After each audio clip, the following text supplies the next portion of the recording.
नमस्कार। आज देखिए बात करते हैं फिर जहाँ पे कल छोड़ा था इस पे ये जो इंडिया और भारत वाली जो कंट्रोवर्सी है, ठीक है? अब इसमें देखिए एक बहुत इम्पोर्टेंट बात ये है कि पहले हम शुरू करते हैं आर्टिकल 1 से। आर्टिकल 1 कहता है इंडिया दैट इज़ भारत, ठीक है? तो वहाँ पे आप दोनों मतलब वर्ड्स जो हैं मतलब इंटरचेंजेबल यूज़ करते हैं और इससे देखिए आप इससे भी समझ सकते हैं कि जब जैसे ये जो जजेस के या चीफ जस्टिस के या हाई कोर्ट सुप्रीम कोर्ट दोनों के जो वारंट्स ऑफ अपॉइंटमेंट्स आते हैं, ठीक है, इसका प्रोसीजर ये होता है कि जैसे ही अपॉइंटमेंट जो है अप्रूव होती है तो वो जो है secretary to the government of India का जो लॉ डिपार्टमेंट है वहाँ पे जाता है, ठीक है? और वहाँ पे वो जो है क्या उसका प्रोसीजर वो है मतलब जो वो फिज़िकल फिटनेस वगैरह जजेस की और ये सब मांगी जाती है और उसके बाद वारंट ऑफ अपॉइंटमेंट जो है वो प्रेसिडेंट ऑफ इंडिया साइन करता है, ठीक है? और ये वारंट साइन होने के बाद जो मतलब सेक्रेटरी होता है वो अनाउंस करता है अपॉइंटमेंट और वो मतलब एक जो रिक्वायर्ड मतलब इस केस में जो रिक्वायर्ड नोटिफिकेशन होती है वो जो है गेजेट ऑफ इंडिया में पब्लिश होती है और वो that is known as the warrant of appointment जो भेजा जाता है, जो पढ़ा जाता है जब किसी भी जज की अपॉइंटमेंट होती है। तो उसमें आप देखेंगे कि जो इंग्लिश में होती है उसमें होता है कि signed on so and so date, जो भी प्रेसिडेंट है उनका नाम एंड मतलब इंग्लिश में लिखा रहता है प्रेसिडेंट ऑफ इंडिया।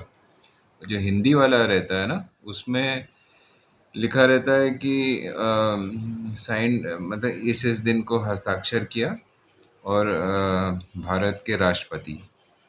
तो सीधी-सी बात है कि भई ये दोनों वर्ड्स जो हैं इंटरचेंजेबल हैं और इंग्लिश में उनको प्रेसिडेंट ऑफ इंडिया कहा जाता है और हिंदी में उनको कहा जाता है भारत के राष्ट्रपति।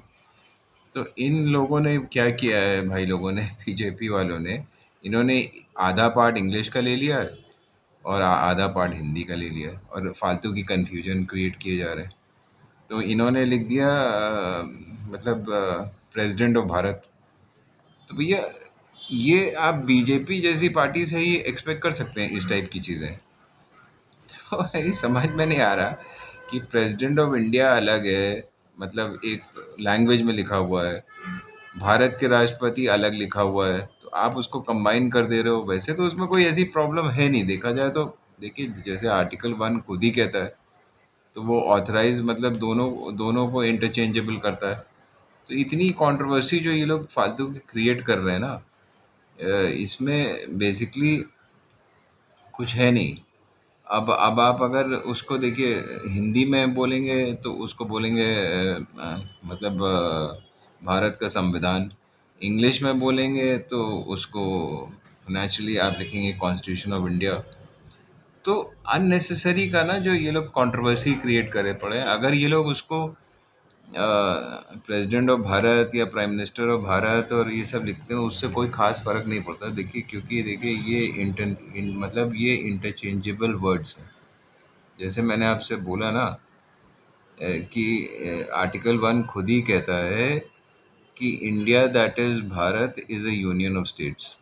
तो भैया ये दोनों इंटरचेंजेबल वर्ड्स हैं। अब आपको इतना ज़्यादा उसमें जो है उछल कूद मचाने की क्या ज़रूरत है बीजेपी को?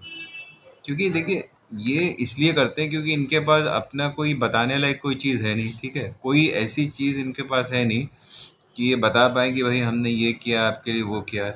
कुछ किया हो तब ना। जो किया भी है वो भी बेचारे रो रहे हैं। अब आपने जो गैस सिलेंडर दिया उसमें कोई गैस नहीं, कोई भरा नहीं सकता इतना। आप आपने उसकी वही ख़त्म कर दी सब्सिडी। तो खाली बेचारे सब सिलेंडर घर पे रख कर के बैठे हुए हैं जिनको भी मिला। और भी मतलब जितनी भी इनकी स्कीम्स हैं सब ऑन पेपर है। मतलब आप 50,000 लोगों के लिए अनाउंस कर रहे हैं तो दे रहे हैं सिर्फ सिर्फ शायद 5 ही लोगों को। क्योंकि देखिए, जिनको मिलता है फिर वो लोग आगे-आगे खुद ही इनकी वो करते हैं ना, मगर अगर पूरा देश इनके खिलाफ है, मतलब इनकी स्कीम्स के खिलाफ बोल रहा है, तो इसका क्या मतलब हुआ?